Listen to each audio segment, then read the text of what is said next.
cliquish are going to be surprised to believe that a lot of these monitoring spirits and these gang stalkers, these are people that are part of factions that you are not a part of. Fraternities, sororities, other organizations, religious groups.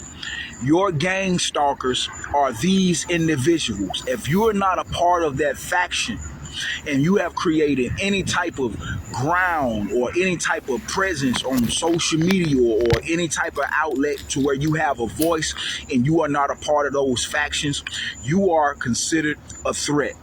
Black people, I'm telling you, black people have actually been our biggest oppressors for a long time, for a very long time.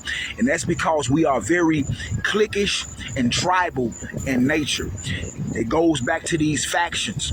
If you are not a part of these tribes or these factions, if you are not a part of a certain sorority, if you're not a part of a certain fraternity, if you're not a part of a certain organization, if you're not a part of a certain religious group, these are your monitoring spirits.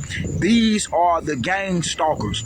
These people only have a desire for their people to take their place. They don't see predecessors in anyone that is outside of their faction. So if you are not a part of these sororities, if you are not a part of these religious groups, if you are not a part of these fraternities and all of these organizations, these are the monitoring spirits. These are the people that are stalking. These are the people that are harassing. These are the people that are gang stalking.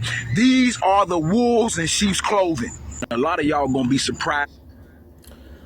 So basically, we already know that's why we can't get a job, or that's why we're kept back, from getting something decent, like a decent job. Even if you have the education, the training, certificates, licenses, they'll find a way to keep you out.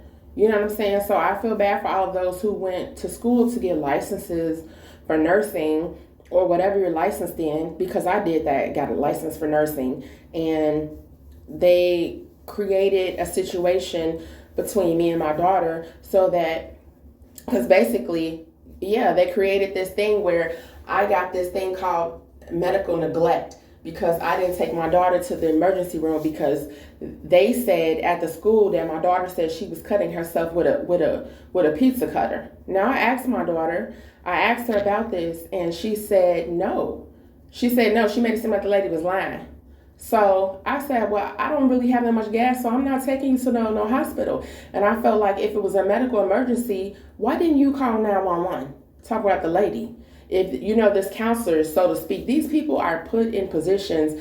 They're supposed to be counselors at the children's school, for them to give information about the target so that they can use it against the target. So I'm just saying, that ties into what he just said. Whatever your situation may be. Yeah, like since we didn't choose, we chose Jesus, and we didn't choose them because God said to put no other gods before me. I'm a jealous God.